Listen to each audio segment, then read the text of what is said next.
ભારતના બંધારણના શિલ્પી ભારત રત્ન ડોક્ટર બાબા સાહેબ આંબેડકરની જન્મજયંતિ તેમના ચરણોમાં વંદન કરું છું.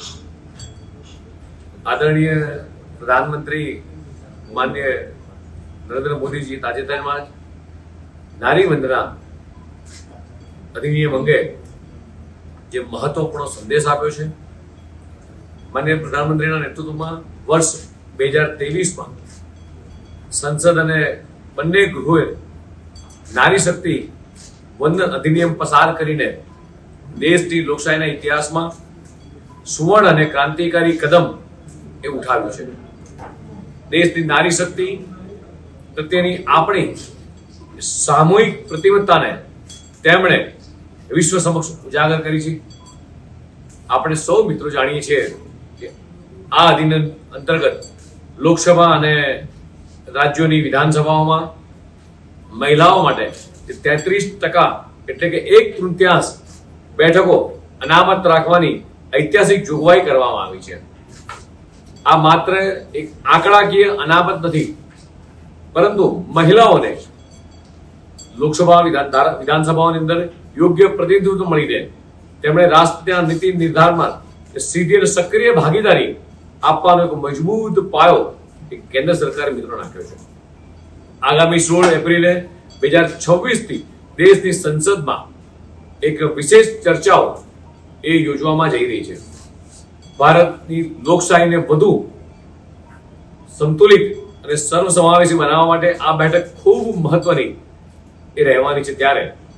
જ્યારે માનનીય પ્રધાનમંત્રીના દેશમાં નારી સશક્તિકરણનું એક મહત્વપૂર્ણ કદમ લેવા જઈ રહ્યા છે, ત્યારે આપણે સૌ એકી સ્વરે પ્રધાનમંત્રી શ્રી નરેન્દ્ર મોદીજીના આ પગલાને એ સમર્થન કરીએ છીએ. આપણી સનાતન અને ભારતીય સંસ્કૃતિમાં નારીઓનું હંમેશા એક પૂજનીય સ્થાન જ્યારે રહ્યું છે, શક્તિ સ્વરૂપાની ઉપાસનાનું આપણે ત્યાં મહત્વ પણ છે. આદરણીય પ્રધાનમંત્રીએ નારી શક્તિની ઉપાસના અને વિરાસતને વર્તમાનમાં સમયમાં વિકાસ સાથે જોડી અને નારી સશક્તિકરણના અનેક પગલાઓ અને નિર્ણયો લીધા છે. અને તેમાંય ટ્રિપલ તલાક, સેનામાં કાયમી ધોરણે મહિલાઓને દેશ સેવા માટે સ્થાન આપવાનો સમાવેશ હોય. આજે જ્યારે આદરણીય પ્રધાનમંત્રી શ્રી નરેન્દ્ર મોદીના દ્રષ્ટિનંદન નેતૃત્વમાં આપણો દેશ આઝાદીના અમૃત કાળમાં વિકસિત ભારત 2047ના એ ભવ્ય સંકલ્પ સાથે આગળ વધી રહ્યો છે, ત્યારે પ્રાચીન ગૌરવને આધુનિક લોકશાહીના સર્વોચ્ચ શિખર એટલે કે આપણી સંસદ અને વિધાનસભામાં પ્રતિભાશાળી એ સમય પાકી ગયો છે. માન્ય પ્રધાનમંત્રી માન્ય મોદીજીએ જે પ્રગતિના પંથને ભારતને લઈ જવા માટે જે જ્ઞાન રૂપી પાયાનો મંત્ર આપ્યો છે, જેમાં ગરીબ, યુવા, અન્નદાતા અને નારી શક્તિ અને એ વિકસિત ભારતના આ 4 મુખ્ય સ્તંભો છે, ત્યારે પ્રધાનમંત્રીનું સ્પષ્ટ વિઝન છે કે ભારત ત્યારે જ સર્વાંગી વિકાસ સાધી શકે છે કે જ્યારે દેશની અડધી આબાદી એટલે કે આપણી નારી શક્તિ એ માત્ર સહભાગી જ નહીં પરંતુ સક્રિય નેતૃત્વની ભૂમિકામાં હોય. આપણા માટે આ ઘણા ગૌરવની બાબત છે કે માનનીય પ્રધાનમંત્રી મોદીજીના માર્ગદર્શન હેઠળ ભારતની દીકરીઓ અંતરિક્ષથી લઈ અને ખેલકૂદ સુધી અને સશસ્ત્ર દળોથી લઈ અને સ્ટાર્ટઅપ સુધીની એક ક્ષેત્રમાં પોતાની ક્ષમતા જ્યારે પુરવાર કરી રહી છે, ત્યારે ડ્રોન દીદી હોય, લખપતિ દીદી હોય કે ઉજ્જવલા યોજના જેવી યોજનાઓને દેશની કરોડો બહેનોને આર્થિક સ્વતંત્રતા અને ગૌરવવંતું જીવન આપ્યું છે. ગુજરાતીઓ હંમેશા મહત્વાકાંક્ષી નીતિઓ અને નારી સશક્તિકરણનું એ પ્રેરણા સ્ત્રોત જ્યારે રહ્યું છે. આપણા રાજ્યમાં પશુપાલન, ડેરી ક્ષેત્રે એ થયેલી ક્રાંતિની સફળતામાં એ ગુજરાતની પરિશ્રમ બહેનોનું એ મહત્વ સિંહફાળો રહ્યું છે.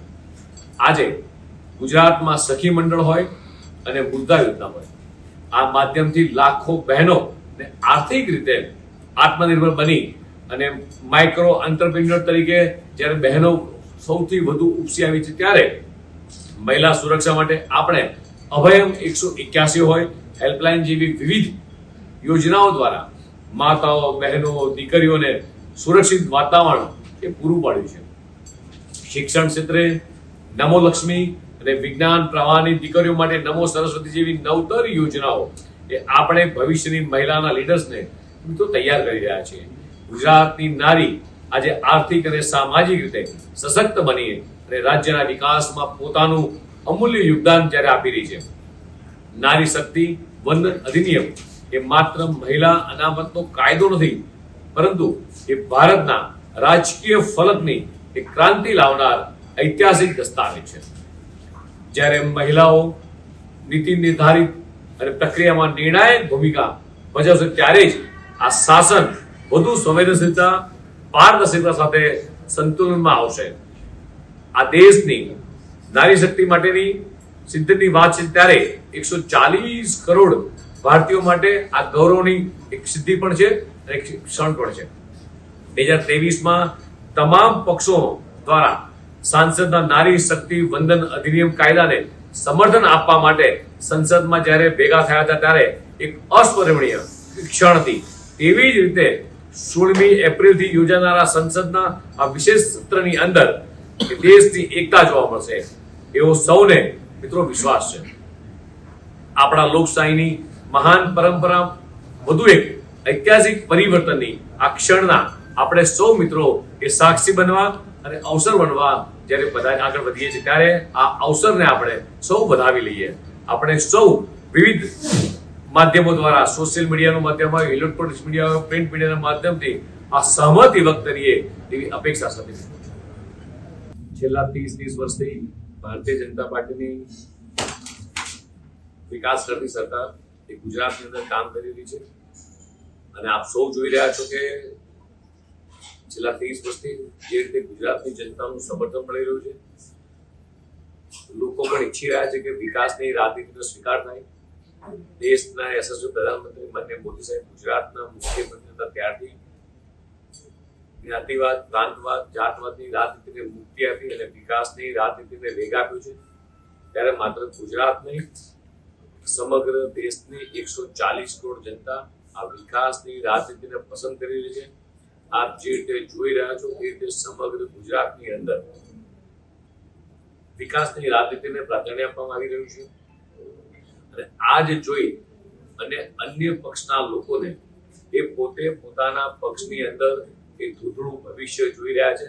અને એમને બધાને ખબર છે કે ભારતીય જનતા પાર્ટી પાસે એક વિઝનરી નેતૃત્વ છે અને એટલા માટે અન્ય પક્ષના લોકો પણ એ એમના પક્ષમાંથી એમના પક્ષનો ખેસ ઉતારી અને વિકાસ કરતી પાર્ટી, વિઝનરી નેતૃત્વ વાળી પાર્ટી એટલે ભારતીય જનતા પાર્ટી સાથે આપ જોઈ રહ્યા છો છેલ્લા કેટલાય સમયથી એ જોડાઈ રહ્યા છે.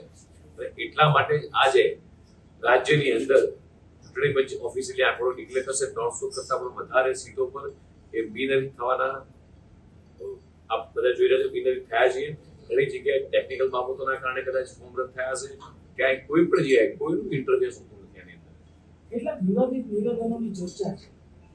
ભાજપના એક ધારાસભ્યને આ પાર્ટીને એવું બોલ્યા કે વિધર્મીઓનો નાશ કરવાની ઝુંબેશ છે તે ભાજપ અને સંગઠન દ્વારા શરૂ કરવામાં આવી છે. દરેક વ્યક્તિના પોતાના વ્યક્તિગત નિવેદન હોઈ શકે એવું છે. નારાજગી પણ છે અને આપણે જે કહ્યું હતું સારાને ટિકિટ આપો, મારાને ટિકિટ આપવાની એક સામે આવી છે.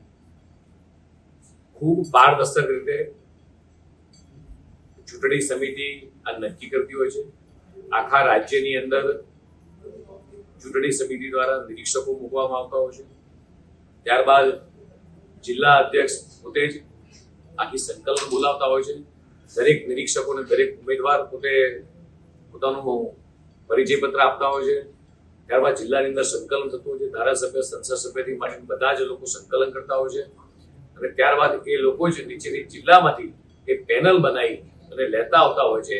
દરેક જણની 3 પેનલના નામો સાથે જિલ્લા અધ્યક્ષ, તેના પ્રભારી મંત્રી, સાંસદ સભ્ય, ધારાસભ્ય સાથે બેસી જે મંડળમાંથી જે પેનલો આવી હોય છે એ જ પેનલોના નામો બાયફર્કેટ કરી અને ચૂંટણી સમિતિ સુધી લાવતા હોય છે. અને ચૂંટણી સમિતિની અંદર સર્વસંમતિ સદાય દરેક ઉમેદવારને ટિકિટ આપે.